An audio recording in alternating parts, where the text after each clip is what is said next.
Hello and welcome to another Let's Play. Me, GamerWolfSix of Komorebi. On the last Let's Play, we did Clace's Heart to Heart, which there was a little bit of ominousness in Clace's words, like it was like, till death do us part, and I might go away and stuff like that, which, worrisome. And then we almost kissed, but then he was like, I'm good. Also, I'm gonna do this song. And he was like going, okay, this might pertain to some people.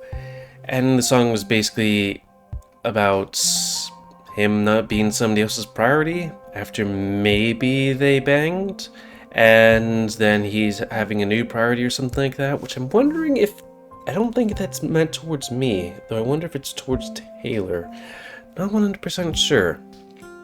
But also we got uncomfortable because, we're being close to Clace while, betraying him, betraying his trust, at which point we decided to take a breather in the garage and found Isaac's workshop, which had a bunch of drones and a bunch of briefcases and video feed of his house that didn't have anybody in it, so it was fake.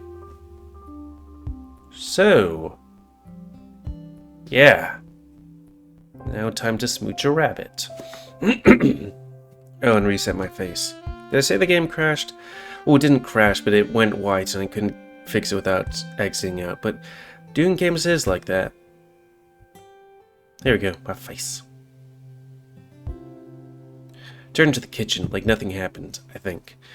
Looks like nobody saw me enter Isaac's workshop. It's for the best. I wouldn't want him to think I disobeyed him. Ooh. If he took one thing seriously, it was his hobby. What is his hobby? He made it clear as possible since the day I arrived. I've done my best to respect it so far, and I had no intention of slipping up. Also, why doesn't he keep it locked? Just saying. I opened the fridge and grabbed myself another drink. This whole 4 midnights thing was pretty cool. Taylor had a good idea. When I closed the door of the fridge, that's exactly who I see behind it. We lock eyes. It's clear he was trying to startle me. But if he wanted to scare me, he'd have to do better than that. Well then, you passed the test. What test? I didn't startle you. That means you're innocent. Of? Innocent? Only people with a guilty conscience would jump. Trust me, it's a tried and true method. Somehow I doubt that. Well, I sure shocked Isaac. And Dante just assumed a fighting stance. Did you know he's actually trained in self-defense? So when he says he wants to fight, he totally does. Interesting. You're blocking the door, by the way. I came here to get another drink. Oh. I move to the side, and Taylor opens the door. Without hesitation, I slip behind it and hide. It's not gonna work. I know you're there. Psst. He closed the door and smirks at me as he cracks open a beer. Besides, you already know I'm not innocent. And I can think of far better ways to show it off. Drinking contest? I'm surprised you can survive in direct sunlight. Vampire? Sometimes I feel like the only innocent one around. I would like to do that, be like, the untouched cinnamon roll. Oh, is this the night we seal the deal? Can you think of a better night? There's romance in the air. I can smell it. $10 says Isaac is planning something. Are you hoping he gets sloppy seconds? He smirks and takes a sip of his drink. Oh, wait, I forgot. Or maybe third seconds? Right. We're doing second midnight together, right? Maybe I should grab a few more drinks. I guess you're not planning to have any more with anybody else. Midnights, that is. I nod. At least, that's what my recollection of the plan. He opens the door again and grabs some more booze. Wanna head to your room? Ooh. Some privacy would be nice. That, and it's getting pretty loud. That's true. First midnight must have set things off. The party is roaring, and the booze is definitely flowing. Might be nice to have a quiet moment or two with my friends.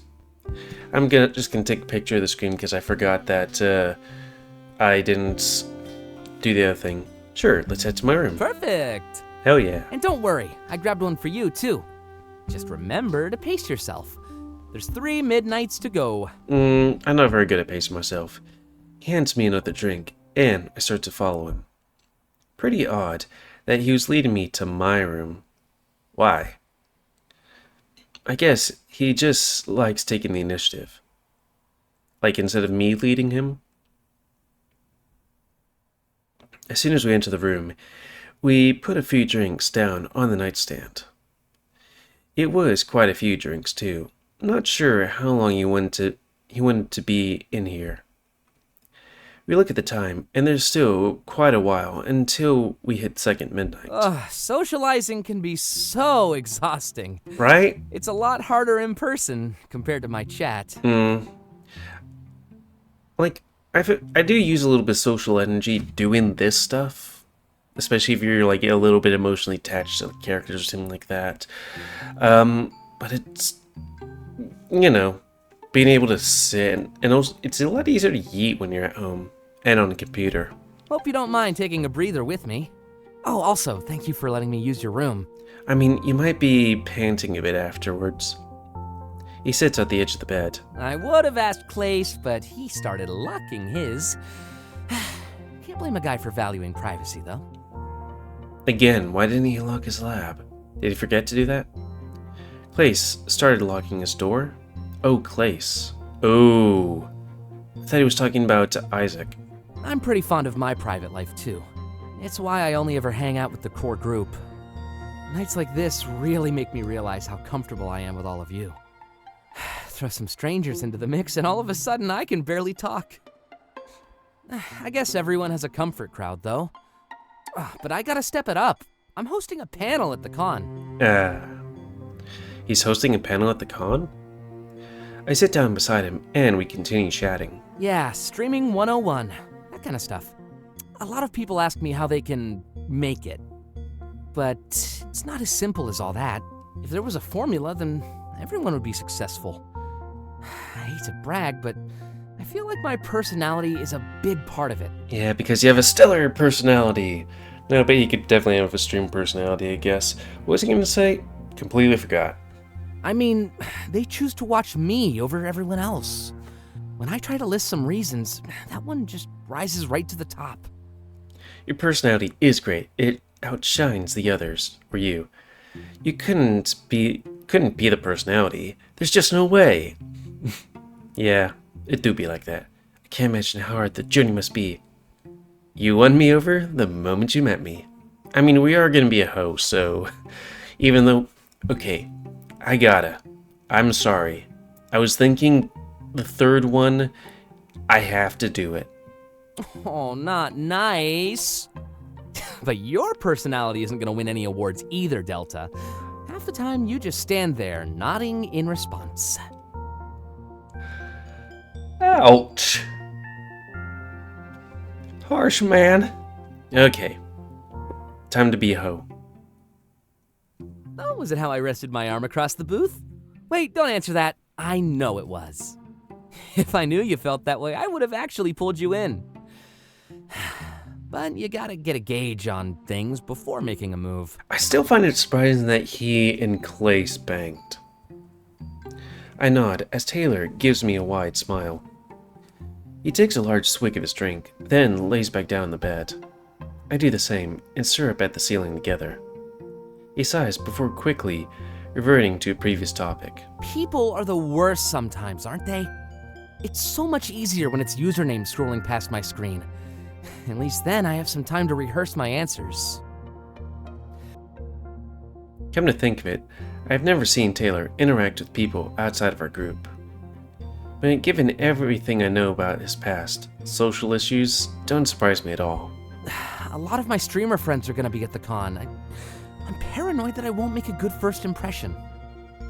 I mean, you've already made a first impression, but I guess there's also the in-person impression. Especially when potential collabs are on the line, they're gonna be judging me from the moment they meet me. If I'm not entertaining enough, I'll lose opportunities. I'm already having enough trouble with those leaked photos. Leaked photos? Is there a spicy story here? I wish. It's actually a lot more embarrassing than that. Some photos of me as a teenager were leaked, back when I lived in a group home. I was a lot bigger back then. Huge, you could say. A huge rabbit. He doesn't clarify whether he meant muscle or fat, which is interesting. I mean, he'd have to assume fat, unless he decided to go twink. But I have to ask him what exactly this group home was about. Well, it was a different one every year, to be honest. It was just a place for troubled youth, or kids with no parents. Like a shelter, I guess, run by volunteers from the community. But I was stupid back then. Took out my problems on other people. I guess I was a bully if we're putting a label on it. So, if I acted up too much, they'd just transfer me. That's how I ended up in so many places. At least the local cuisine helped me cope. If there's one thing I loved to do, it was eat. But I'm getting ahead of myself here anyway. Someone leaked those photos, and people are making fun of me. I hate to see myself like that, you know? A reminder of who I was. Yeah, that's kind of like a double punch right there, because it's not just, hey, he was tubby, which you can, laugh at yourself with that, to be like, hey, I was tubby then, now I'm good now. But then it's like, well, not good, but like slim now. But also like, hey, he was also an asshole back then. And he's less of one now, but, Oh, and just so we're clear, I'm not really talking about my size. It's the person I was on the inside. I hated him. But I guess maybe I deserve this. I bullied a lot of people. Didn't make their lives any easier. It was only a matter of time until someone from my past came along. Let me try and think of a good response. Like, well, that was then, and now you're a better person. At most, you could be like, hey, make up for it, say sorry. Because, bullying and all that stuff. See, that's true. You never in your past. You seem to be doing a pretty good job at it. In fact, I barely know anything about your life before Toronto. Not that I'm entitled to anything, just an observation. Are we gonna go into robot mode again? He grabs his drink and sips it from his weird angle, even from his weird angle. Want to know how I lost all that weight, Delta? Diet and exercise? I nod. There was this one guy.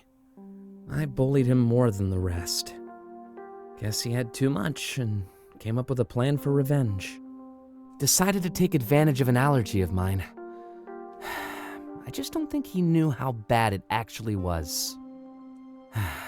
Life is a blur for a little while after that. But I remember being in a hospital. When I got out, I looked more like I do today. Can't put the weight back on, no matter how hard I try. Huh. I figured that karma was done with me. But now everyone is sharing those old photos around. It's like a constant reminder of my past. Every single day. He scoffs. As if a constant reminder of the future wasn't bad enough already. Every time the lights go out, I'm scared it's happening all over again. That's true. He told me about his vision. In complete darkness. Even during our first time on the plane, we noticed that he seemed to be afraid of the dark. But you know what?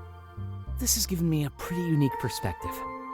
A lot of people make fun of me online for being too skinny. Now, other people are making fun of me for the opposite. And didn't ever connect those two things together. It's really dumb, isn't it? No matter what your body is like, there's always going to be someone who judges you. The only option we really have left is to love ourselves just the way we are. True.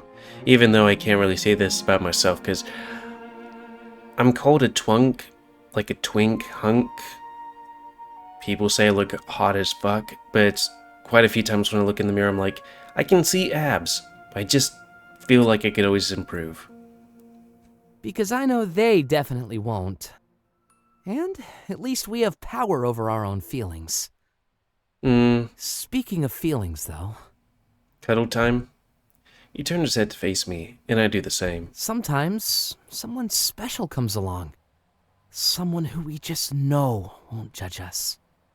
And sometimes that makes everything easier to bear. He smiles and rubs his hand along my face. Go ahead. Test my theory. Do you see me any different after that story? I shake my head. Of course not. It meant a lot that he trusted me with all this information. Then I guess that test was right. You are an innocent one, Delta. I don't know why, I just can't giggle at this guy's voice and the way he's talking. But if you're with me, that'll definitely change.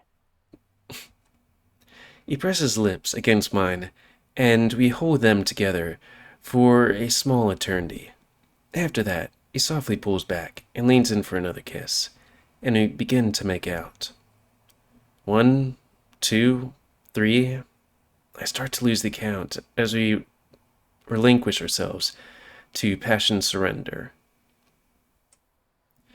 He gets on top of me, sitting on my lap, while I lay on the bed. We lock eyes, his gaze as fierce as his kisses. Running out hands along my body, he leans in to continue to make out. A moment later, I hold him tight and close, standing up from the bed. Wrapping his legs around me, I slowly hold him and kiss him while approaching the wall. Using it to support his back, we continue to kiss while he's propped up against my body. We're so engrossed in each other that we have to pull back to catch our breath. The faint echo of the partygoers counting down to midnight fills my ears. Taylor looks to the left at the light switch by the doorframe. He can easily reach it from his current position. Here, let me get that.